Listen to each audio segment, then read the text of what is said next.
being here to cover this important work by a lot of very smart, capable leaders on issues of fiscal and broader budget policies. I've got my team behind me that represent what I would say is the fiscal conscience of our Republican conference.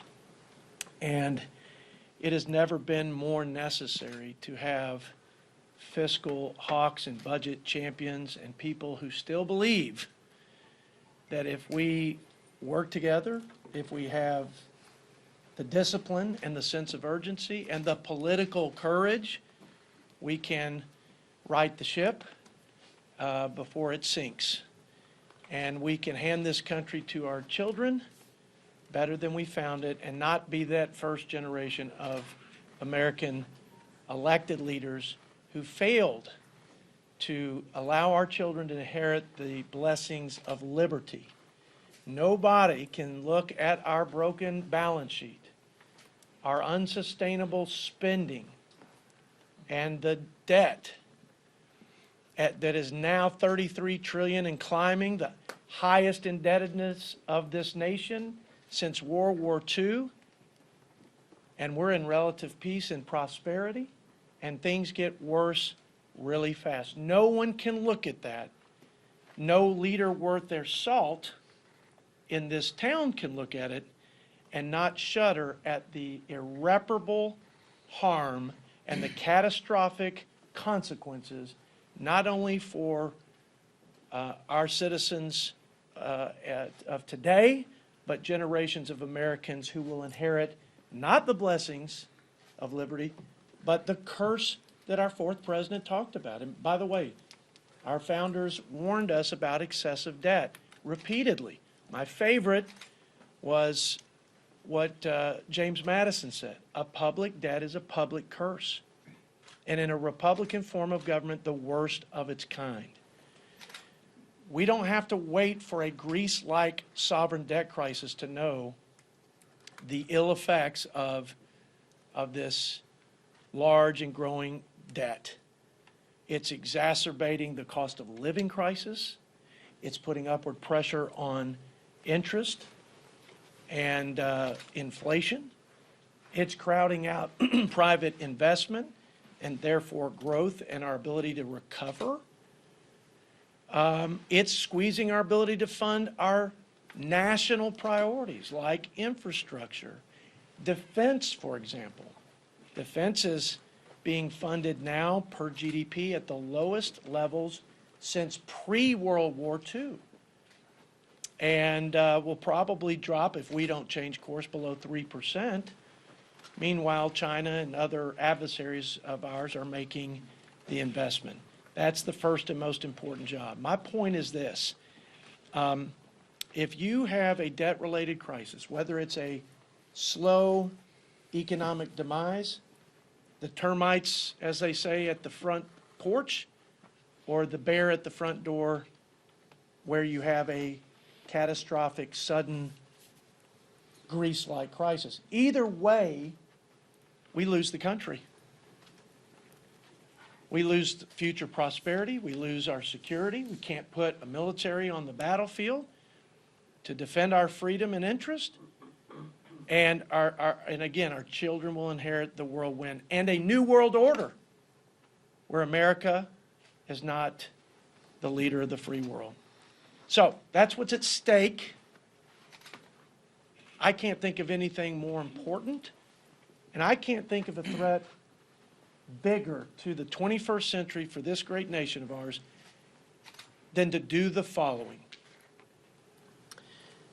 to rein in this out-of-control spending, especially the mandatory spending that's driving the debt, to restore fiscal responsibility, and to reverse the curse. Here's how we do it in a nutshell as an outline, and then I can get into the details in the Q&A session. First, we've got to get this important work on discretionary done. Don't diminish the importance of right-sizing a bloated bureaucracy that has grown hundreds of billions of dollars since COVID. We have to eliminate the waste and we have to right-size post-COVID. And we do that in our bill, in our framework, if you will, our 10-year budget blueprint to balance by resetting our next year budget at 22 and controlling spending at 1% a year, which will save over $3 trillion. There are other items under discretionary, but the mandatory spending and the runaway entitlement spending is what's driving the debt. We talk about health care reforms. We talk about welfare reforms. And then we have an assortment of other mandatory programs that we need to make more cost effective, and then, of course, eliminate the waste. Speaking of waste, we now have $2 trillion of wasteful and fraudulent spending in the form of improper payments. When I was a freshman with Drew Ferguson, I think it was 1.5 trillion, it was 1.5 trillion. Last year, the improper payment rate was 250, roughly, billion. You got Medicaid at 80 billion last year. You've got the Farm Bill supplemental nutrition at 12 billion.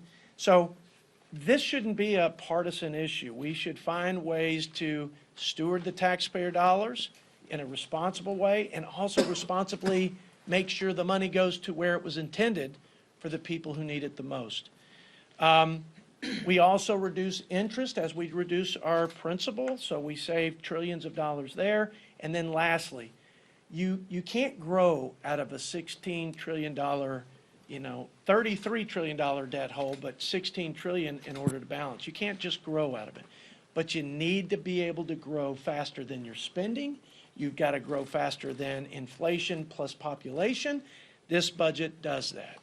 We return to pro-growth, pro-work, pro-energy policies that we know will reignite this economy, and will return to what we were experiencing before COVID, which is unprecedented growth and prosperity. And when I say prosperity, all boats were lifted up on the tide of a growing economy. We had the lowest poverty rates in recorded history.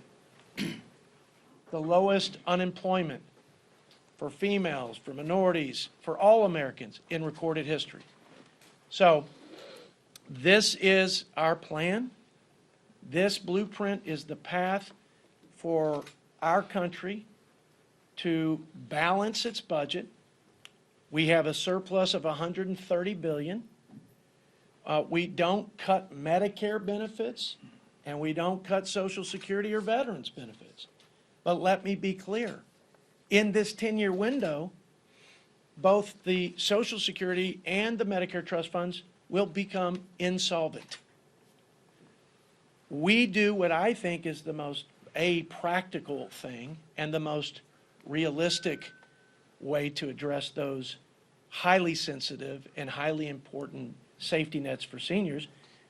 We have a recommendation for what you've heard talked about, no doubt, a bipartisan commission to look at that long-term unfunded liability and hash through all the ideas that should be on the table and come up with a consensus, a bipartisan consensus, so we can give seniors peace of mind and so we can make those programs not only solvent but sustainable for future retirees. Folks, that I believe that's what the last time we had to fix these programs and solve these problems, we had Ronald Reagan and Tip O'Neill basically come up with that consensus, and there was a Greenspan commission that preceded that helped sort of hash through those things. So with that context, I'd like to thank publicly my colleagues for their work on behalf of their constituents. If it's Ralph Norman, it's probably more on behalf of his 17 grandchildren. If you talk to Tom McClintock, rather, he's the senior member on this committee. It's probably his sanity we've saved by having this blueprint. Too late, he says. But I want to say thank you to the team. This was a team effort. Everybody made their contributions, and I couldn't be more proud. You know, you can't have responsible budgeting if you don't have a budget. You can't have the debate, and you certainly can't hash out and cut a path. And you're doomed to fail if you just stand idly by and accept the status quo. These guys don't accept the status quo, and I'm just so thankful for what they did to contribute to our Reverse the Curse plan for restoring fiscal responsibility in this town, in this institution, and for the sake of our children and the greatest nation in the history of the world. So with that, I'd like to ask our senior Republican member and a good friend, a guy that I've learned a lot about budget as a freshman in the 115th Congress, Tom McClintock. Well, thank you, Mr. Chairman.